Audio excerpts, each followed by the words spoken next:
जी, second number पे हम discuss करते हैं vaccination. What is vaccination? Vaccination हम किस तरीके से करते हैं और इसके एग्जाम्पल क्या है। तो first number, what is vaccination? तो बेसिकली वैक्सीनेशन जो है ये introduction of that biological product to body, human या एनिमल की बॉडी को उस वैक्सीन की एंट्री को क्या कहते हैं? वैक्सीनेशन कहते हैं। Vaccination basically introduction of vaccine. Vaccine हमने डिस्कस किया कि vaccine is biological product that is get from micro organism. तो ये वैक्सीन जब हम एनिमल या ह्यूमन की बॉडी में इंजेक्ट करती है या ओरल फॉर्म में देती है तो इसको कहते हैं वैक्सीनेशन। वैक्सीनेशन बेसिकली इसकी जो टाइप्स है वो दो है, एक है ओरल वैक्सीन और दूसरा है इंजेक्टेबल वैक्सीन। ओरल वैक्सीन वो वैक्सीन होती है जो मुंह के ज़रिए ड्रॉप की शक्ल में हम देती है। इसका एग्जाम्पल है पोलियो वैक्सीन। पोलियो वैक्सीन हम देती है ओरल ड्रॉप की शक्ल में। और दूसरा है इंजेक्टेबल, तो इंजेक्टेबल का एग्जाम्पल है मीजल वैक्सीन।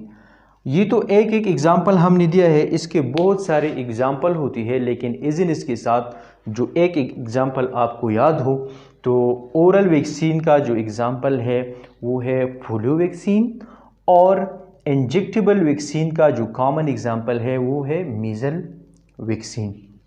अभी हमारे साथ लास्ट नंबर पे जो है इसको कहते हैं इम्यूनाइजेशन। तो इम्यूनाइजेशन से पहले हम एक दो टर्म डिस्कस करते हैं।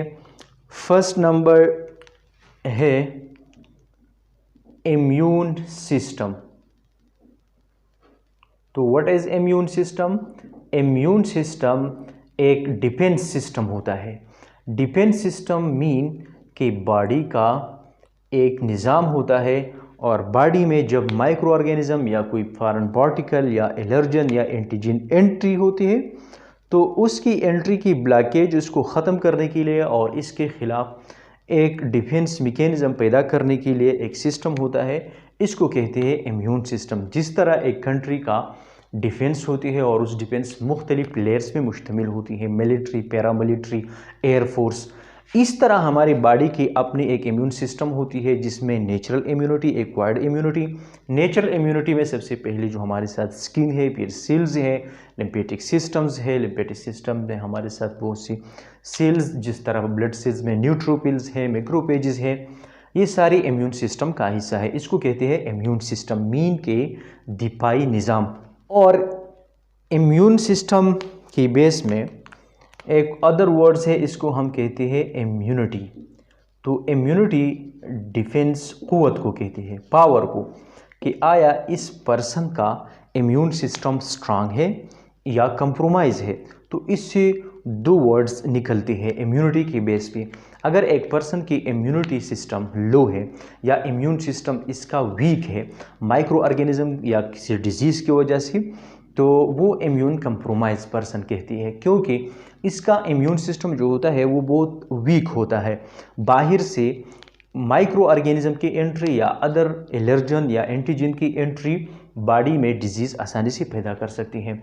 और इम्यूनिटी स्ट्रांग या जिस पर्सन का डिफेंस सिस्टम स्ट्रांग हो तो इंटरनली या एक्सटर्नली माइक्रो ऑर्गेनिज्म इस पर आसानी से अटैक नहीं कर सकते और इसका जो क़ुव्वत मुदाफ़ियाती निज़ाम है वो इसका ख़िलाफ़ मुख्तलिफ मैकेनिज़्म के ज़रिए उस एलर्जन या एंटीजन को ख़त्म कर देती है। तो आइए अब हम चलते हैं, डिस्कस करते हैं कि नाउ व्हाट इज़ इम्यूनाइजेशन। तो वैक्सीनेशन और इम्यूनाइजेशन में फ़र्क क्या है ये हम भी डिस्कस करेंगे। फर्स्ट हम डिस्कस करते हैं व्हाट इज़ इम्यूनाइजेशन और इम्यूनाइजेशन किन तरीक़ों से होती है और इसके एग्ज़ाम्पल क्या है। तो इम्यूनाइजेशन शुरू होती है वैक्सीनेशन के बाद। जिस तरह हमने बताया वैक्सीनेशन और इम्यूनाइजेशन में कुछ बेसिक फ़र्क है और वो फ़र्क क्या है। फॉर एग्ज़ाम्पल ये हमारे साथ है एक बॉडी, ह्यूमन बॉडी है।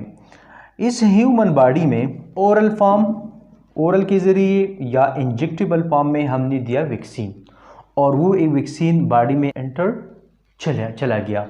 तो अभी ये वैक्सीन बॉडी में क्या करेगा, तो ये इंट्रोडक्शन ऑफ वैक्सीन उसको कहते हैं वैक्सीनेशन। अभी जो ये वैक्सीन बॉडी में अंदर दाखिल हुआ या ओरल फॉर्म के ज़रिए, माउथ के ज़रिए और या इंजेक्शन के ज़रिए, तो अभी बॉडी का जो इम्यून सिस्टम है इस वैक्सीन के ख़िलाफ़ एंटीबॉडीज़ पैदा करेगा। तो इसको कहते हैं इम्यूनाइजेशन। आसान लफ्ज़ों में इसका मतलब ये हुआ कि हमने जो वैक्सीन दिया है ओरल या इंजेक्टेबल फॉर्म में, तो इस हद तक इसको कहते हैं वैक्सीनेशन। अभी ये वैक्सीन जब अंदर चली जाती है बॉडी में, तो बॉडी की जो इम्यून सिस्टम है वो इसके ख़िलाफ़ एंटीबॉडीज़ पैदा करते हैं। इस एंटीबॉडीज़ फार्मेशन को कहती है इम्यूनाइजेशन। दो तरीक़ों से होती है, एक है एक्टो इम्यूनाइजेशन और दूसरा है पैसिव इम्यूनाइजेशन।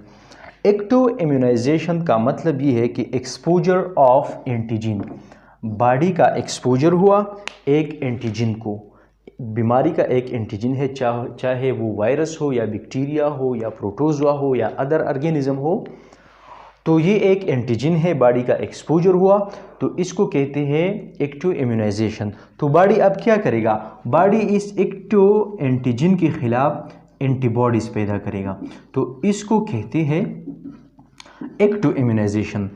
पैसिव इम्यूनाइजेशन क्या है, पैसिव इम्यूनाइजेशन का मतलब ये है कि बॉडी को आपने प्रिपेयर्ड एंटीबॉडीज़ दिया, ये अदर ऑर्गेनिज्म में बनते हैं और उस अदर ऑर्गेनिज्म से हम कलेक्ट करते हैं, रिक्वायर्ड प्रोसेस से गुजर के फिर बॉडी में एंटर करते हैं। तो ये पैसिव इम्यूनाइजेशन का मतलब है कि रिसीविंग ऑफ प्रिपेयर्ड एंटीबॉडीज़, कि हमने तैयार एंटीबॉडीज़ किसी को दिया, तो इसको कहते हैं passive immunisation. Discuss all this terms and hopefully you have learn about this. अगर आप चैनल पे नई है तो सब्सक्राइब करना, वीडियो अगर अच्छी लगी हो तो लाइक करना, अगर आपकी कोई क्वेश्चन हो तो कमेंट सेक्शन में आप लिख सकती है।